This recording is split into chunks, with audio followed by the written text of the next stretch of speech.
Hi, boys and girls. How are you today? All right, our story today is one of my favorite Christmas stories. 'Twas the night before Christmas.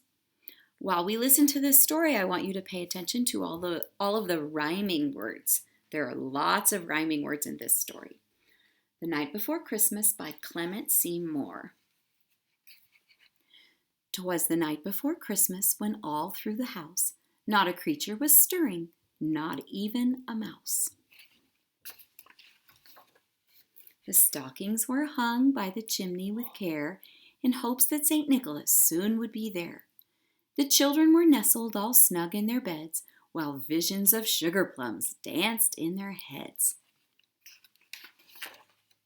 And Mamma in her kerchief and I in my cap had just settled down for a long winter's nap, when out on the lawn there arose such a clatter, I sprang from my bed to see what was the matter.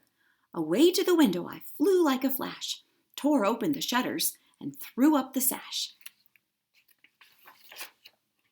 The moon on the breast of the new-fallen snow gave a luster of midday to objects below, when what to my wondering eyes should appear but a miniature sleigh and 8 tiny reindeer, with a little old driver so lively and quick, I knew in a moment it must be St. Nick. More rapid than eagles his coursers they came, and he whistled and shouted and called them by name. Now Dasher, now Dancer, now Prancer and Vixen, on Comet, on Cupid, on Donner and Blitzen, to the top of the porch, to the top of the wall, now dash away, dash away, dash away all. Did you hear that? Wall, all.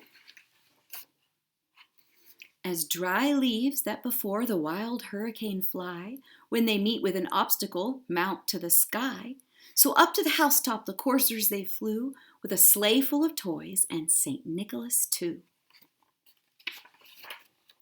And then in a twinkle I heard on the roof the prancing and pawing of each little hoof.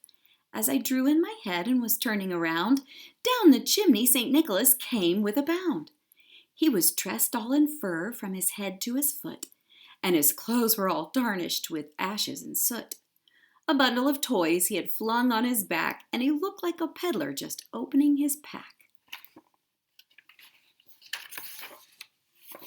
His eyes, how they twinkled, his dimples how merry, his cheeks were like roses, his nose like a cherry. His droll little mouth was drawn up like a bow, and the beard on his chin was as white as the snow.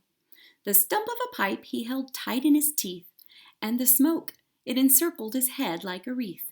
He had a broad face and a little round belly that shook when he laughed like a bowl full of jelly.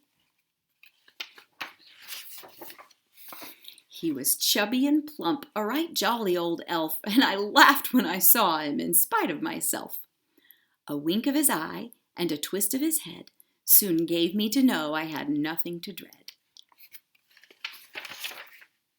He spoke not a word, but went straight to his work, and filled all the stockings, then turned with a jerk, and laying his finger aside of his nose, and giving a nod, up the chimney he rose.